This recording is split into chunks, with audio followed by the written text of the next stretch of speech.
जीवन हमें एक मौका देता है, इसलिए जब भी सही कॉलेज चुनने का समय आए तो सिर्फ मंगलायतन यूनिवर्सिटी आपके बेहतरीन भविष्य और सर्वांगीण विकास के लिए। राजा रघुवंशी हत्याकांड में रोज नए मोड़ आ रहे हैं। इस मर्डर केस की जांच कर रही एसआईटी ने अब शनिवार रात को महालक्ष्मी नगर के प्रॉपर्टी कारोबारी सिलोम जेम्स को गिरफ्तार कर लिया है। उन पर सोनम और राज की पिस्टल, 5 लाख रुपए, कपड़े और सोने के आभूषण गायब कर मदद करने का आरोप है। इसके अलावा गुना का एक सिक्योरिटी गार्ड भी शक के घेरे में है।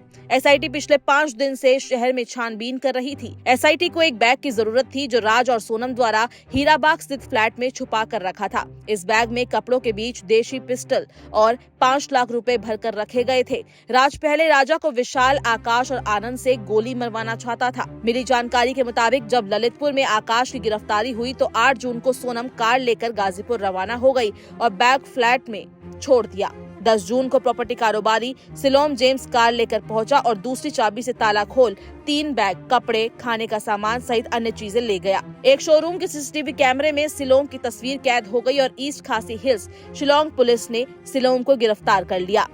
उस पर हत्या के आरोपित की मदद करने और साक्ष्य नष्ट करने का आरोप है। पुलिस एक अन्य व्यक्ति की भी तलाश कर रही है जो गुना निवासी है। ये व्यक्ति हीराबाग स्थित इमारत में सिक्योरिटी गार्ड की नौकरी करता था। सिलोम ने उसे ही चाबी सौंपी थी। आरोपितों की गिरफ्तारी के बाद गार्ड गायब हो गया है। एसआईटी की एक टीम रविवार को गुना जा सकती है। सिलोम के साथ आया एक युवक भी रडार पर है।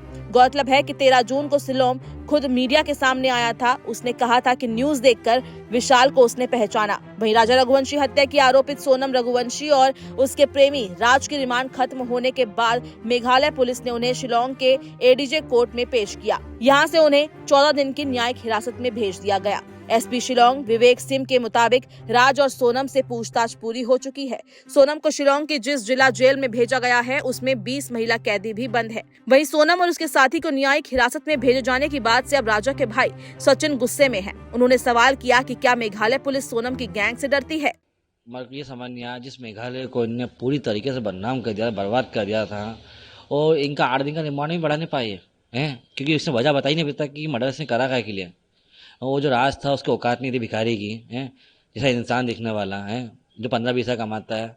उसने सोनम को चाहता तो पहले लेके भाग जाता। इसमें हत्या क्यों करी उन लोगों ने, ये तो बता नहीं पाई है। तो मेघालय पुलिस भी डर गई क्या उन लोगों से, हैं, कितने गैंग है क्या वो। तो ये मतलब मेरे को ये चीज़ समझ ही नहीं आ रही। मतलब मैं नाको टेस्ट की मांगते मेरे को लगता है मैं भिखारी हो गया हूँ, हैं। बाकी सरकार से बोला कि मेरे को नाको टेस्ट की मांग करवा दी जाए। तो ये चीज़ तो मुझे कहीं से तक हजम ही नहीं हुई सर, जिस तरह से इन्होंने आज वो जेल भेज दिया।